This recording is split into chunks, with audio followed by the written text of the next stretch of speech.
Ada video dari Ustadz Dr. Ariful Bahri MA, pengisi kajian tetap berbahasa Indonesia di Masjid Nabawi. Ada beberapa poin dari video tersebut.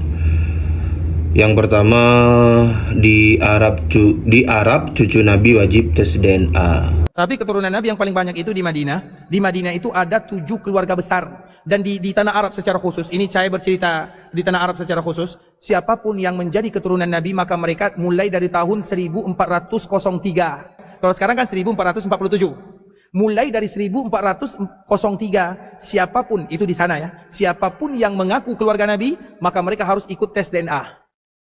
Bukan untuk menuduh, tapi pemerintah ingin memberikan yang terbaik. Itu saya tidak ada masalah dengan itu dan tidak membahas atau merespon tentang itu ya. Kemudian poin yang kedua adalah siapapun yang mengatakan dirinya keturunan Nabi wajib hukumnya kita percaya. Dia benar kita untung, dia salah kita tak rugi. Siapapun yang mengatakan dirinya keturunan Nabi wajib kita percaya. Dia benar kita untung, dia salah kita tak rugi. Paham? Sedangkan urusan dia jujur atau tidak, ya itu urusan dia gitu. Nah, itu 2 poin dari Ustadz Dr. Ariful Bahri MA ya. 2 statement itu dalam satu ceramah itu paradoks atau kontradiktif. Yang tentang tes DNA saya tidak bahas, tidak merespon. Kemudian yang poin yang kedua yang tadi mengatakan wajib siapapun yang mengaku sebagai keturunan Nabi Muhammad SAW wajib kita percaya. Dia benar kita untung, dia bohong atau dia salah kita tak rugi.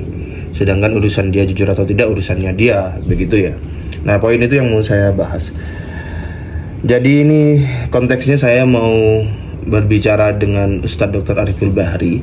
Saya tidak punya kontak beliau, sehingga karena beliau videonya tersebar di YouTube, saya juga mencoba berikhtiar berkomunikasi via YouTube dengan Ustadz Dr. Ariful Bahri.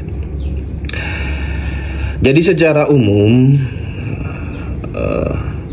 bisa dipahami statement dari Dr. Ariful Bahri yang mengatakan siapapun yang mengaku sebagai cucu Nabi Muhammad itu wajib kita percaya. Itu di dalam interaksi sosial mungkin itu ada benarnya tatkala pengakuan itu tidak memiliki dampak buruk atau tidak digunakan untuk mengeksploitasi orang lain atau mempengaruhi atau menciptakan hal-hal yang jahat. Umpamanya begini, umpamanya ada orang datang ke rumah saya kemudian mengaku sebagai cucu Raja Aceh misalnya ya. Dia cuma ngaku aja. Iya, saya Raja Aceh dari ini bla bla bla bla bin. Nah, perilaku yang mengaku itu ya biasa aja. Tidak dawir, tidak membuat tidak berupaya mengeksploitasi nasab untuk mempengaruhi atau menekan atau merendahkan martabat orang lain. Ya biasa aja, normal aja. Interaksinya normal-normal aja, biasa aja, ndak ada apa-apa begitu. Nah itu ya, saya yang mendengar pengakuan itu saya biarkan, bukan percaya ya, tapi ya saya biarkan karena tidak ada urgensinya. Klan Habib Alwi menyebarkan propaganda keluar-keluar di mimbar-mimbar ceramah bahwa mereka adalah cucu Nabi Muhammad SAW garis lurus laki. Nah, pengakuan itu di ruang publik digunakan untuk mempengaruhi orang lain, mempengaruhi masyarakat luas, memperoleh simpati dan dukungan dari masyarakat luas atas gerakan-gerakan mereka, pikiran-pikiran mereka, pemahaman-pemahaman mereka yang berbahaya bagi kehidupan masyarakat bangsa dan negara kesatuan Republik Indonesia. Jadi titik poinnya itu ada di masyarakatnya. Pengaruh pengakuan itu terhadap masyarakat. Karena masyarakat ikut mereka karena mereka ngaku cucu Nabi. Masyarakat ingin mengekspresikan cinta kepada Nabi Muhammad melalui mencintai cucu Nabi. Nah, problemnya di situ.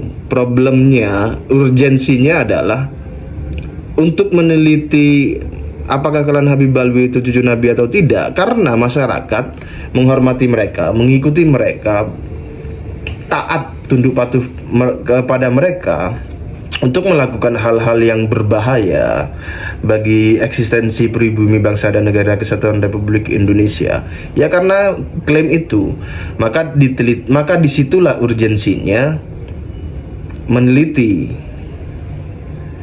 apakah pengakuan klan Habib Alwi sebagai cucu Nabi itu betul apa tidak. Ternyata salah, mustahil sebagai cucu Nabi.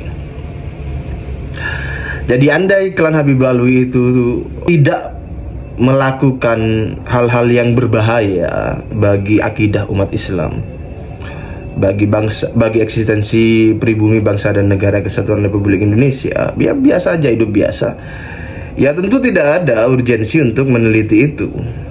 Begitu Ustadz Bahari. Sederhananya beginilah, ada orang mengaku cucu Nabi, kemudian dia mengajak masyarakat dan mendoktrin masyarakat bahwa masyarakat itu kalau mau masuk surga harus mengikuti dia karena dia cucu Nabi, harus membela dia karena dia cucu Nabi, harus tunduk patuh kepada dia karena dia cucu Nabi. Jadi masyarakat ikut dia. Nah, masyarakat kemudian diajak untuk melakukan hal-hal yang berbahaya, yang membahayakan akidah Islam dan elemen-elemen fundamental kehidupan eksistensi pribumi bangsa dan negara kesatuan Republik Indonesia, dan masyarakat mau mengikuti itu. Alasannya apa? Ya karena dia mengklaim cucu Nabi.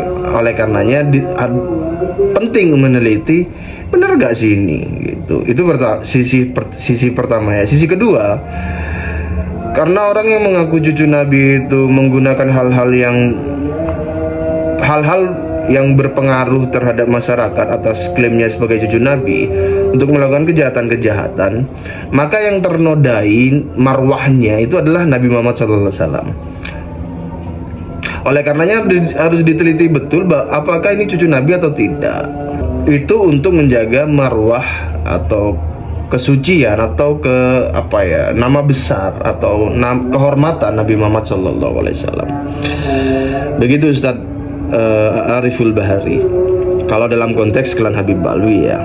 Kalau jenengan mau yang lebih detail lagi, bisa baca buku saya dan Kiai Haji Madidin Usman Al-Bantani yang berjudul Mengapa Penting Mengetahui Klan Habib Alwi Bukan Keturunan Nabi Muhammad SAW. Itu PDF-nya sudah kami sebar secara gratis, bisa di-download. Atau jika jenengan tertarik, berminat, berkomunikasi, berdiskusi secara intens, elaboratif tentang polemik nasab klan Habib Alwi dan balwisasi yamanisasi yang terjadi di Indonesia, itu saya pribadi bersedia kalau jenengan tertarik atau berkenan berdiskusi dengan saya. Saya akan berikan data-datanya full serta konsep-konsep dan lain sebagainya. Mudah-mudahan video ini tiba kepada Ustadz Dr. Ariful Bahari. Ini sudah azan maghrib. Terima kasih. Assalamualaikum warahmatullahi wabarakatuh.